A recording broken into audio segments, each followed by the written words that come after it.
Mine says, "Who may worship in your sanctuary, Lord." Okay. Mine says tent. Tent. Okay. Yeah.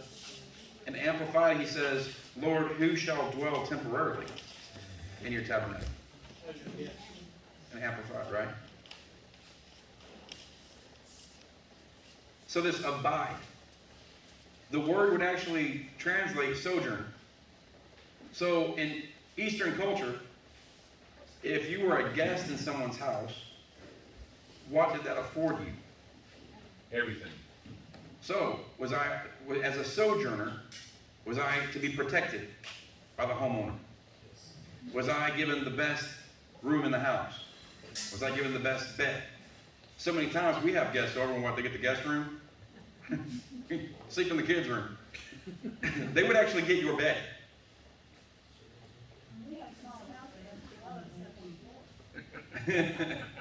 Hey, you wake up early. Oh yeah. My best friend from kindergarten, when we would visit, that her and Marissa would, they still do, insist that we take their Well, room. no, we're good. We got, Adamant, we always travel. So. No, it's kind of weird now, but in that culture, that was it. I mean, it's just. Well, it's it's just like ridiculous. Lot, when Abel stayed in Lot. Exactly. He invited them in. He offered his virgin daughters in place of them. To protect them. Right.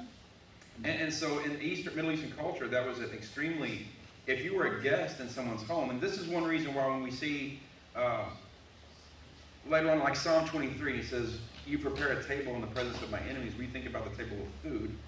We'll actually look at Psalm 23, that table being a little different as a high place. But we think about this, when you eat with someone, they are a guest. When I've allowed someone into my home, and God is saying that I have a table, I have allowed you to come in as a sojourner, and as a sojourner, you are afforded certain rights. You may not be from this country, but you have the rights that are in this home. This is one thing, a lot of discussion right now are, well, the illegal aliens shouldn't have rights. Well, if they're in our country, on our soil, as sojourners, whether illegally or legally, they have rights. I can't just seize and arrest and search anybody just because they're illegal. They have rights just by being in our country. In the same way, just being in their home, you have the best room in the house, you have the best protection, and whatever their food, you got to eat it. Now, it's also important as a visitor to be a good guest, and more. But this word abide means a sojourner, a visitor, a temporary resident, sheltered. In fact, here it says, in the gracious hospitality of the antique world, a guest was sheltered from all harm. His person was inviolable, his wants all met. So the guest of Jehovah is saved, can claim asylum from every foe, and share in all the bountiful provision of his abode. And so again, David says, who can abide, who can temporarily dwell, who can be a visitor in your tabernacle? The tabernacle survived through several centuries, and at David's time seems to have been at Gibeon at the time that this was written. And David had a longing to abide in the tabernacle, was actually a sense to abide in the presence of God. The problem was God in the tabernacle at this time? We're going to talk about that in the next one. So here you go. He goes, who may dwell in your holy hill? Well, Gibeon is not on a hill. Gibeon is a plain. And this dwell is translated as a citizen of, to live permanently in. He says, who could be a guest in your tabernacle? Who could dwell and be a citizen permanently in your holy hill? Where is the holy hill? Any ideas? Jerusalem. In Jerusalem. Why would David have chosen to place his capital in Jerusalem? We alluded to it just a little bit in the last chapter. Because David understood there's Israel and there's Judah, and they're a lot of times they're at odds with each other. As a matter of fact, several kings down the road, they're going to split again. And so David has selected, and I think with God's help, because I think Jerusalem is a sacred place, he has found a place that's in the middle, so he doesn't have to say, well, the capital's here, this is where I'm going to live, and I'm taking sides. He's found a neutral ground, and this is where he says this is God's holy hill. Now, what does he move to God's holy hill? The Ark of the Covenant. Yeah. Does it seem odd to you? And I'm asking this because I really don't know why David would not have just moved the tabernacle to Jerusalem. I mean, this isn't like I got like a great enlightenment. I'm going to wow you with the fact. I don't. I'm asking. That just seems weird. That the tabernacle would be in Gibeon, that it would stay in Gibeon, but then he would move the Ark of the Covenant separate from the tabernacle to Jerusalem. Where would God truly reside at this time? In the tabernacle? Or at the ark? In the ark. So what was the tabernacle good for? It was a meeting place. It was also a place of sacrifice. Did they have to do the sacrifice where God's presence was? It was the place so God has apparently told him Gibeon. David, and I'm assuming God, had selected Jerusalem as the place where he would reside. His mountain, his holy mountain. And so it's just kind of an interesting, I didn't really realize that David moved it to a different place. It just seems to me he would have put it right there together. Do you think David might have been just moving the tabernacle or the ark, thinking, I'm going to build a tabernacle? Well, I do believe that God had told him the temple would go here. I do believe David knew that. This was going to be the future home. And he did go ahead and place it there. But I truly feel like Gibeon is going to be a part of Israel and not a part of Judah. It has its own priest. It has its own... They got their own thing going up there. And boy, now they want us to follow David. And that's where God is. To me, I think that David was just saying, God is right here between us both.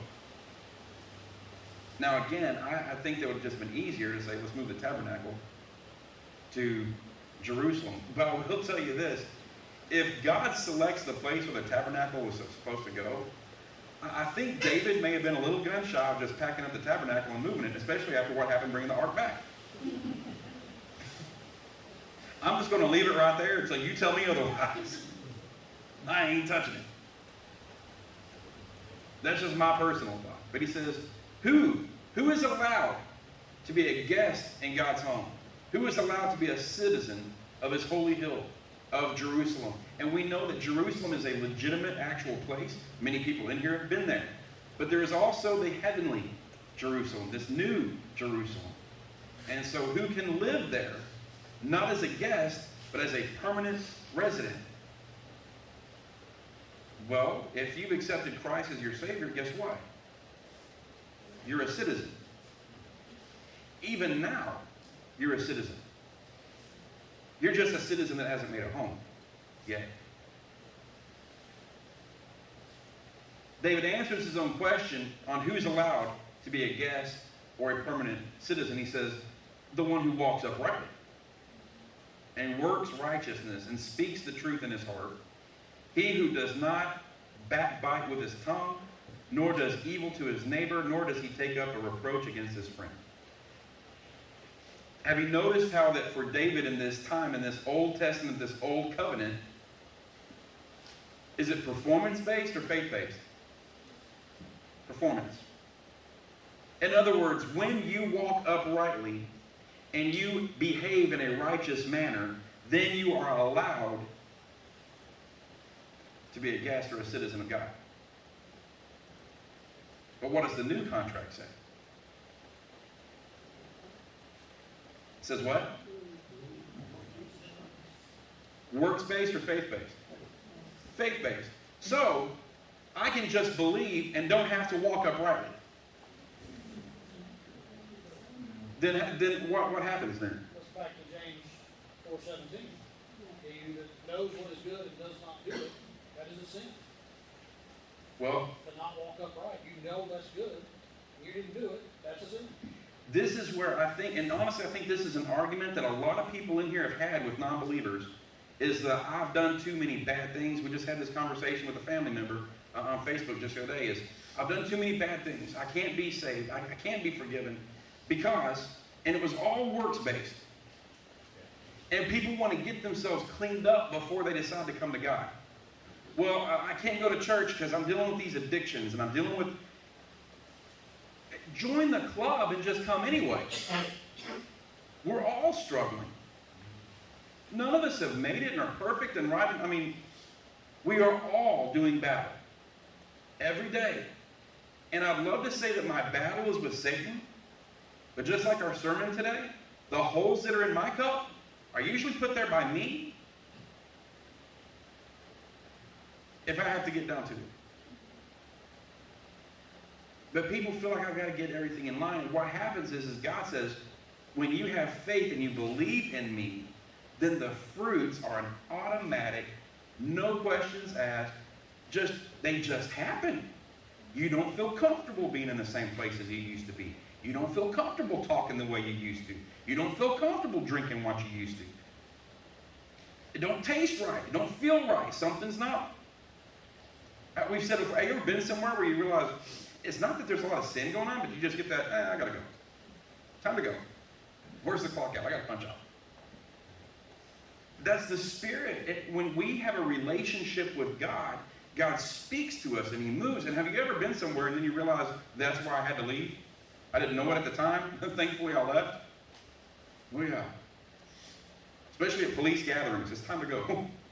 And then on Monday morning, you realize half the department's written up and you're like, I'm glad I was gone. This is the Spirit is urging you and telling you don't need to be here. It's almost, anybody ever, when you were a young person, any ever been somewhere and you thought, boy, if Mom and Dad knew where I was? Lee's raising her hand. If Mom and Dad knew where I was. God does know where you are. And just like I could hear my granny, you don't need to be over here. I can have that relationship with God and His Spirit. The Spirit can tell me, He will tell you and guide you and lead you where you need to be and where you don't need to be. Sure. And so what I find is, it says in here, it says, if you just look at 1 John 1:6. It says, if we say that we have fellowship with Him and walk in darkness, we lie and do not practice the truth. Does that mean that if you were a believer and you have faith in God, that you have to live perfectly? No. But I can't continually walk that way. Remember in the very first Psalm, we talked about those who walk and those who stand and those who sit. Remember that? And Janet was trying to push me. I shall not be moved. If I walk in that way and I walk in sin, then the question is, were you really truly saved? Because a true relationship, that commitment, should drive you to change. You see, in David's time, the performance had to come first. It was a precondition to salvation. But now I have faith. And now walking uprightly is not a precondition. It is a result of my faith.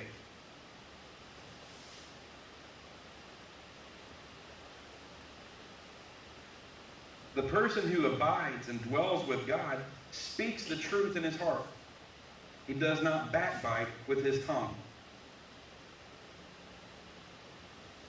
It seems to me that David could have picked a lot bigger crimes and sins than the way we talk. Couldn't he? He could have talked about murder. He could have talked about... Those are all work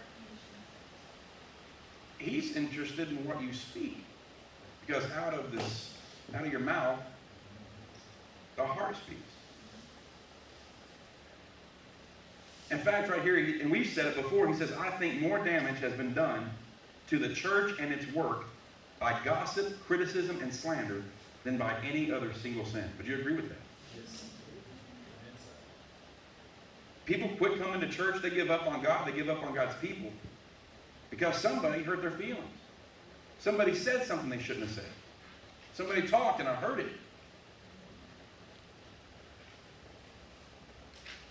So he speaks the truth in his heart and does not backbite with his tongue. You ever known a backbiter? Won't say it to your face? Well, that's tough. At least be tough enough to say it to my face. They won't. This is where David talked about several chapters ago about flattering lips. Tell you what you want to hear, and then while you're gone,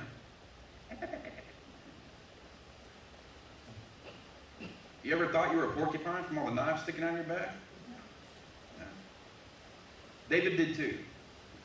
I think it's important. This is one reason why I love Psalms, because I look at David, and like I said, I always had this envision David as not having to go through all this kind of stuff. This is the king, and this was a golden era. It's Camelot. It's perfect. But yet David's dealing with this stuff, and if David had to deal with it, he was a man after God's own heart. He killed giants. Biggest thing I ever killed, with God's help, probably tobacco for me. That was a huge addiction for me. It was a problem. And tobacco itself wasn't the sin. It was my placing it above God. When I got into an argument, that's where I ran. When I got up in the morning, that's what I went to. When I went to bed, that's the last thing before I went. And like I've told you guys before, it was God just, it is like he's right in my ear. He said, I wish you wanted me like that. Ooh. So tobacco was my Goliath. And you know what one of my biggest fears was? That I will never, ever, ever shake the urge. I'm going to have to deal with this for the rest of my life. Always be hungry. This was my life. I'll always be hungry. But you know what God's done? I went to go see my good friend, he was actually the best man at my wedding. He owns a cigar shop. I went to go see him and say, hey, Brian, how are you? And I walked in and I immediately got sick. Can't be in here. Oh, the temptation? No. Not the temptation, trust me. I need to run. This is gross. And then I talked to Yolanda, she goes, you used to smell like this all the time. And yet you still love me. And would kiss me, probably. Bless you. Stunk. You know sin stinks. It does, it stinks. And so I think about David, and David killing these Goliaths and these giants, literally. He doesn't have to deal with backbiting. Saul has killed his thousands, David his 10,000s. He was adored and worshipped by everybody, was he? He was not. He says those who live and abide in God are not backbiters. They do not do evil to their neighbor, nor does he take up a reproach against his friend. We express righteousness just in the way we treat one another. The bracelets, what would Jesus do? Remember those were pretty popular? A lot of my decisions would go a lot better if I would ask myself that sometimes. But instead I ask, what would Aaron do? And it's usually the wrong decision. But if we would seek God first and not seek evil against, have you ever sought evil against your neighbor? Oh, God, get them. I can't wait to see. He says, don't do that. He says, love your neighbor and friend. Doesn't he? As a matter of fact, in Matthew 5 wouldn't even go farther than that. He said, love not just your neighbor and your friend. That's easy. Love who? Anybody seen the song? Try Jesus, don't try me. Right? Because I fight. It's on YouTube. It's pretty funny. But he says,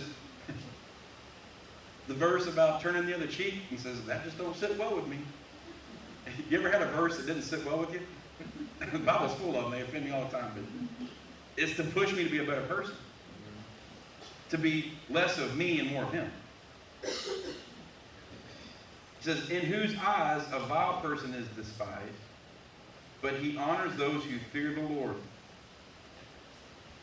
He who swears to his own hurt and does not change, he who does not put out his money at usury, nor does he take a bribe against the innocent. Well, let's look at this for a second. David knew that we cannot love good unless we oppose evil. You can't live in both worlds. You can't straddle the fence. As a matter of fact, on Wednesday, we're going to study a church called Laodicea. What was Laodicea's problem? Anybody know? Lukewarm, not hot nor cold. Spewed out of the mouth. You ever had a drink of lukewarm coffee? Go roast. Right? He honors those who fear the Lord. The Christian man, the good man, the one who gets to abide in the home. He honors those who fear the Lord. How do we honor those who fear God? Do I know in my heart that Andy fears God? How do I know that in my heart? I mean, am I not judging him? Am I allowed to make that judgment and say, well, Andy fears God? His testimony towards you. So there's fruit, there's evidence that he fears God. So how can I honor Andy?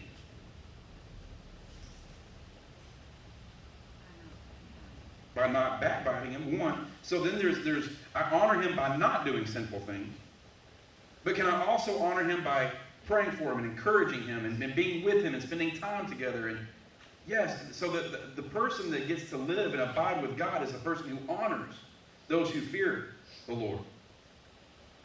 We are not meant to hole up and be alone in this process. When people say, well, I can be a Christian and not go to church, well, you're supposed to honor those who fear the Lord, to be with them, to encourage one another.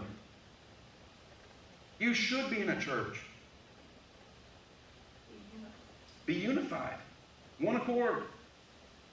He who swears to his own... Now, I was told not to swear, right? So what is he saying? What is this swear? Is it a cuss word or is it a promise? No. See, it's a promise. He who makes a promise to his own hurt and does not change. Have you ever made a promise and it ended up costing you way more than you thought it was going to cost? But you had to come through? That's what he's saying. You made a promise, and even though it cost you and it hurt you, you still did not change. You didn't back out of it and go, that ended up being a little more than I thought. And you got more A's than I thought you was going to get. Motivated.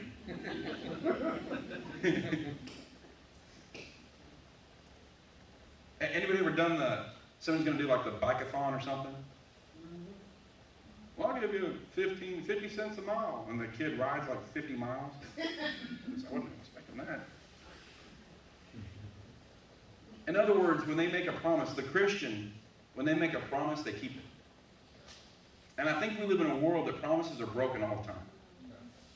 We live in a government that breaks promises. We live with friends who break promises. Let's be honest. We live with spouses sometimes. Now, not Yolanda, she's perfect, but I'll tell you, some spouses. Hey, I'm speaking truth, brother.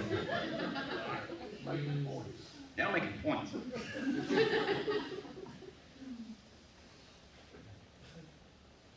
He who does not put out his money at usury. What is a usury? Okay, now, does God have a problem with you making interest? Was that what he's talking about with usury? He's talking exorbitant amounts. This is one of the problems that Jesus had when he went to the temple and saw them cashing out and making way more money than they were supposed to. As a matter of fact, Leviticus has a lot of laws based on loans. In fact, on the 7th year, what is supposed to happen to that loan?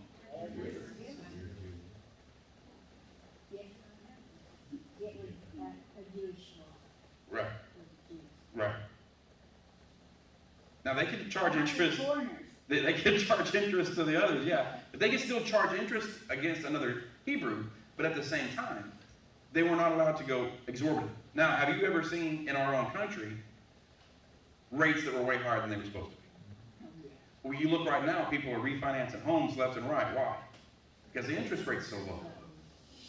But there was a time that a home, when you guys first got your first home, how much? 13%. 13%.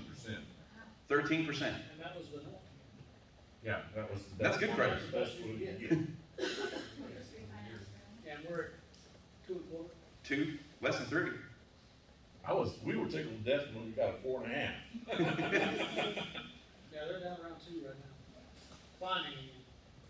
He says, and here's the thing I want us to kind of look at is his issue the interest or how you use your money?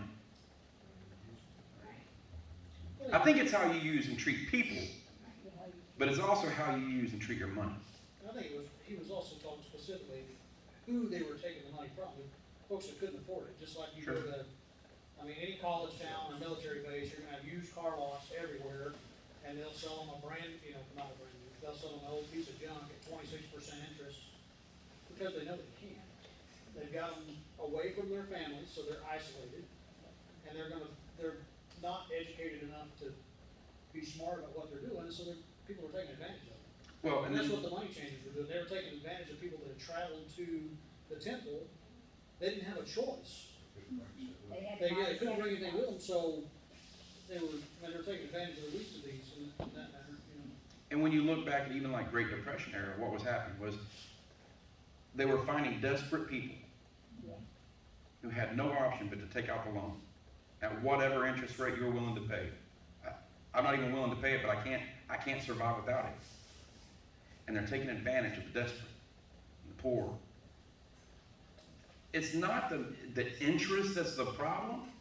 It's how we treat desperate, broken, needy, and poor people, and how we treat each other, and how we use our money. This is why David brings this up, I believe, in the do-right Christian. He says they do not take a bribe against the innocent.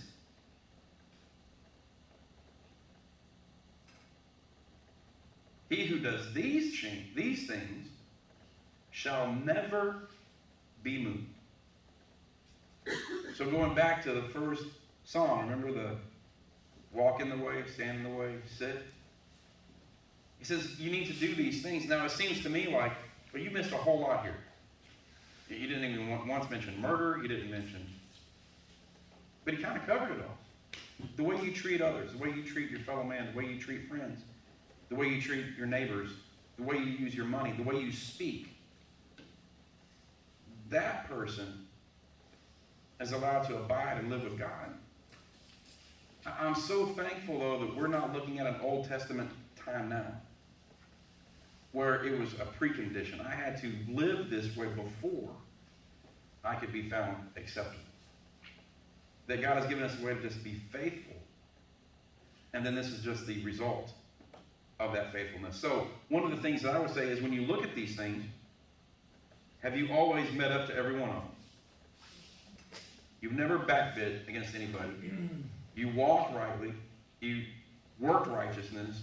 You spoke the truth in your heart. I have a hard time just speaking the truth with my mouth sometimes.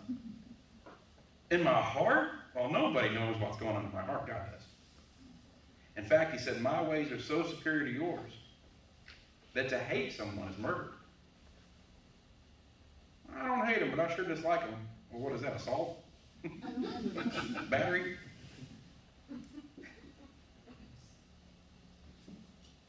I haven't lived up. That seems like a pretty simple list, doesn't it? Walk uprightly, be righteous, speak the truth, don't backbite, don't do evil, don't take out huge loans against people. I mean, I can follow these things, right? Only through Jesus. Through Jesus I can. But even a short, simple list like this, I can't keep. That's why I'm so thankful that God has given us this new covenant that says, if you will just follow, you get to abide and you get to live in his home. And he says, he who does these things shall never be moved. Don't you want to last forever? It says the world is passing away in the lust of it, but he who does the will of God abides forever. That's 1 John 2:17. So, if you want to make heaven your home, you want to abide in the temple of God, you want to live in his home, in his palace, his mansion, pretty simple. But I don't have to earn it on the front end. I have to live by faith and then see the results. If you're a Christian and you're living a life and you don't see these results in your life, then you need to take inspection of what's going on in your life. Because it should be an inevitable result of just being close to the Savior. Test and try your ways and return to the Lord. You ever seen have you ever seen a kid that talks like their grandpa? Or my little brother, my grandpa Dover. Say, Grandpa, how are you? I'm tired as a dog. Dog tired. Well, Matthew said that. Remember? Where did he pick that up? It was an inevitable result of being next to somebody he loved and cared for. Are you speaking the way Jesus speaks? Do you have his accent? Do you have his sayings in your heart as the inevitable result of being next to somebody you care for? We should. So I just encourage us this week to really take introspect of your life. Should I be following these things? Am I living uprightly and righteously? Are there any comments before we close tonight? You go back to the first verse where it talks about visitors. That part of the world still